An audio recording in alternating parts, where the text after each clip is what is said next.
Of course, so it's great to be here in born and raised. born and raised in New York, of course. So, Yeah. but it's an honor to be here in my home city, of course. The funny thing is, I actually do have family here, so I mainly came here to see my family, and then while I'm here, I thought I have to do at least like one political stream or debate or something like that. You have to with the boys. And listen, We were actually gonna get Villiam in. we were gonna have. He's like a funny groiper. He's like kind of a yeah, crazy I don't know guy. why you want to do that. Explain your vision for that. There wasn't even a vision. Like he just wanted to debate me while I was in New York, and I was like, "Well, I'm debating Pisco. Do you want to join in? It can be 1v1 v1." So you wanted like a little bit of like red meat that we could both like team up on. Well, That's I'm against the groipers. Obviously, I'm to the right, but I'm still like against the groipers and stuff. Right, so right. I thought it would have been funny. A lot of people actually, I don't want to be mean, but a lot of people make fun of that guy William because why?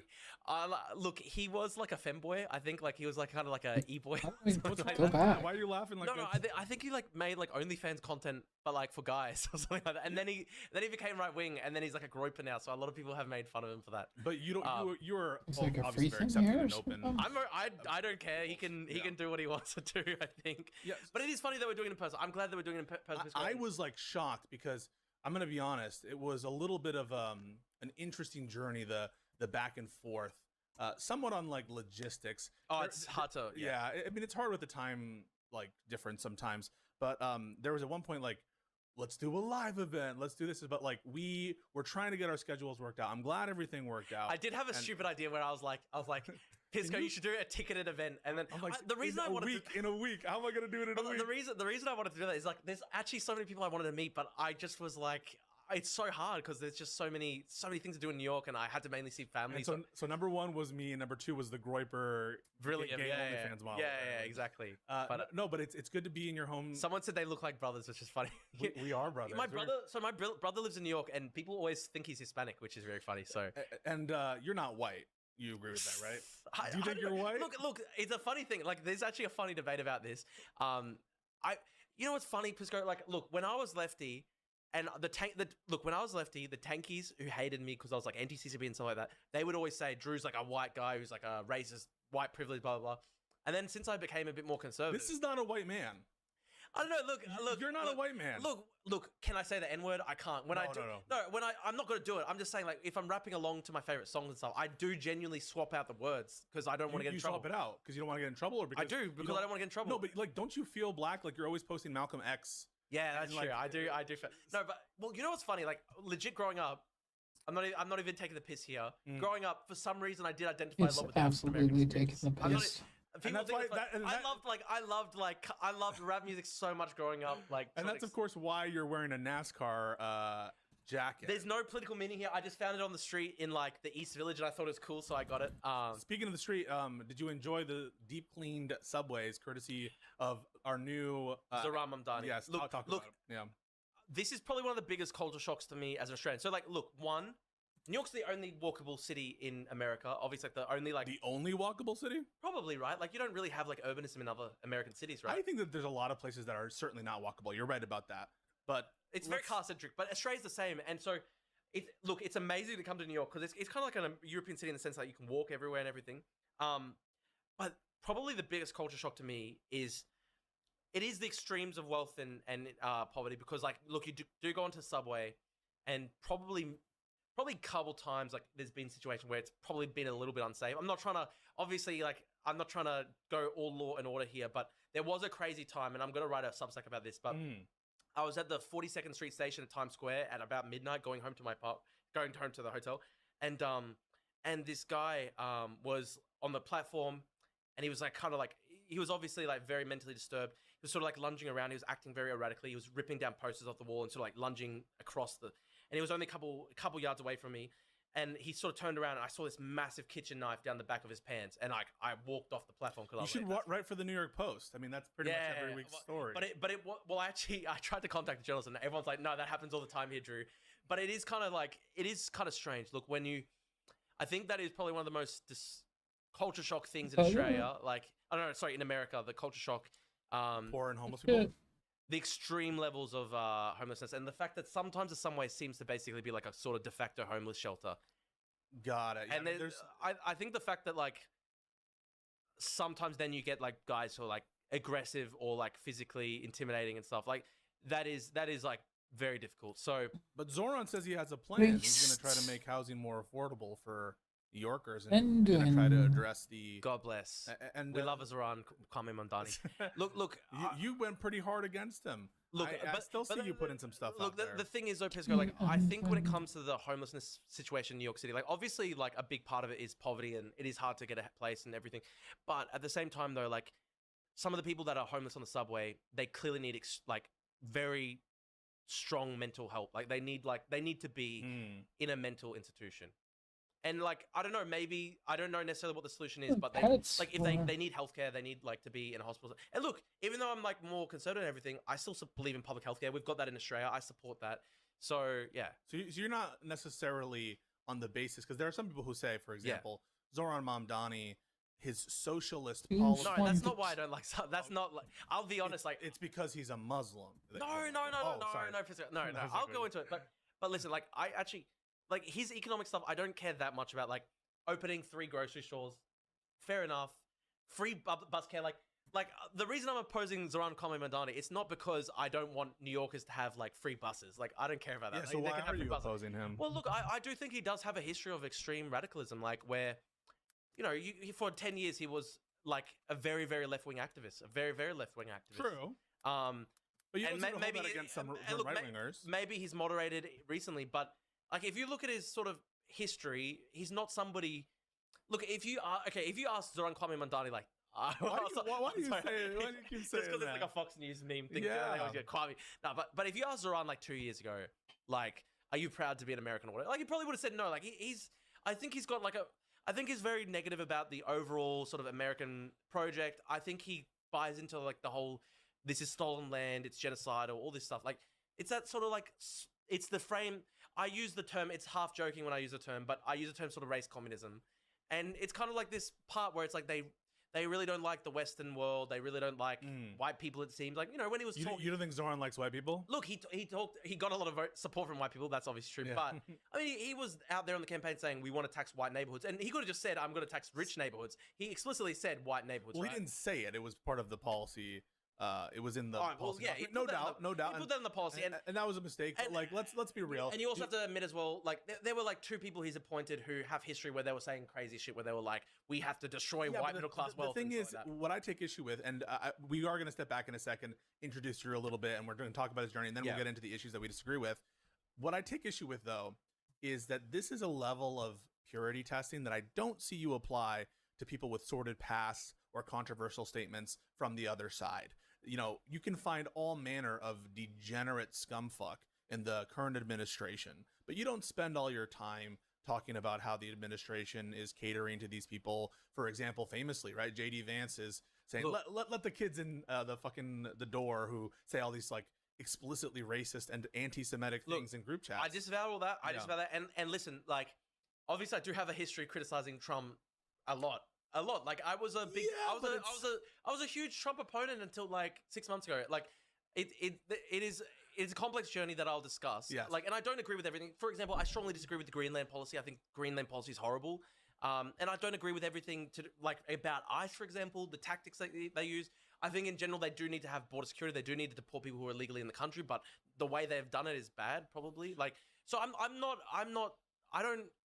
not completely uncritical. Yeah. I'd say it's critical support in the sense that I just don't like... So you would consider yourself a Trump supporter in that sense? I would say extremely critical support. Like, okay. It's simply that, look, the reality is, and this is what I'll describe, but essentially, for 5 years, communists have basically said, we want to murder you, Drew Pavlou. And so after a while, I'm like, okay, I'm an anti-communist, and I'm going to support people who are against communism. That's a kind of unprincipled...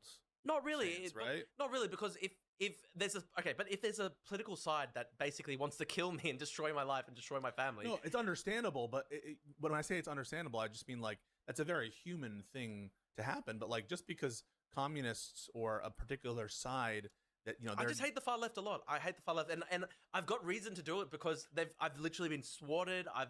It's like a trauma response of being swatted and 5 years of trauma. Death threats. In some sense, is almost definitionally irrational. At least when you say that it informs. But to a certain degree, it's actually just to a certain degree, Pisco.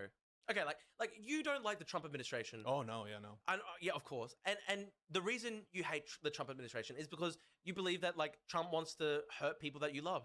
And it's the same way. Like I can't support the Democrats because I believe that the Democrats, or the equivalent of like the Democrats in Australia, like the left, they want to hurt people that I love. Like I can tell you why, and after this we'll get into your journey, because I think it's an interesting one. Because how I first learned of you was because people would post your like edgy lib tweets, right? I was a liberal. Yes, but I was like an edgy liberal though. Like an edgy liberal who had some pretty like unapologetic, like a version of just memery. I was like an anti-woke liberal, like kind of an anti-woke liberal, sort of in the mold. In some ways, I would say a mix of how Destiny sometimes interacts, Kyle Kalinske with his tweets sometimes. So there was like an edginess to it, and there was a kind of like base libness that from a distance, not knowing you and never met you, I would sometimes see like a funny meme that you would say that made me laugh.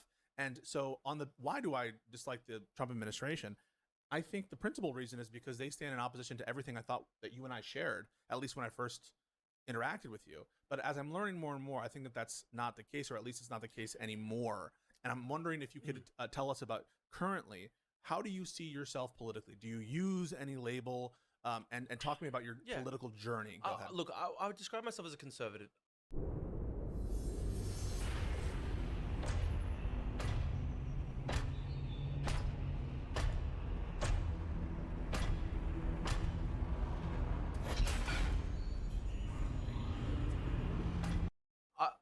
And I think it's actually a psychological shift. So when I was a progressive, I believed that you could, and I spent 10 years as a progressive. My introduction to politics was the Bernie Sanders campaign in 2015. I was a Bernie bro. I was literally a Bernie bro for like many years. I'd sit at the back of the classroom I was like 15, so it was like grade 11. And I'd sit at the back of the classroom and just like literally obsessively pour over the returns in every single state and plot out how Bernie's campaign could win and stuff like that. I was one of the guys who like literally like, here's how Bernie can still win. I was like devastated when he lost. And this was, so you're younger guy. When I was 15, 16, 15, yeah. 16, yeah. Yeah, and like, and then when he lost, I was like very devastated. And for a time I kind of like became like, I guess like a sort of moderate liberal in the sense that like I actually supported Hillary, and I was like, okay, like the problem was that Bernie was too radical and we've got to be more centrist and everything. And I guess I was there for a couple years. And I think just the problem is like, obviously, like, look, we live in a world where there are major political events every week at this point. Yep. Like especially now in the current administration. It's like the famous Lenin quote, there are some, there are weeks where decades happen. Yep. And nice, you got there. I was Is it months? Or I've probably butchered it slightly, but we're living through immense times historically, and like, look, it's weeks. You were right. It looks like, but I'm updating based in response to what I see, right? And it's almost like a psychological shift. When I was 15 and 16, I believed like we could perfect the world. We can have we can create a perfect world. I believe it's possible that we can perfect society if we just, if America has universal public health, and I still believe in public health care and everything, but if America has universal public health care and it does, change. So can we pause right there? So what you're saying is you thought your prior beliefs were in some sense naive. Is that right? I'll try to explain it a bit. Or a little bit idealistic. I believe that the world was perfectible. I believe that you could create utopia on the earth, essentially. And we now live in like a fallen state. That's how I see it. It's like after years of the Russian invasion of Ukraine was shattering for me.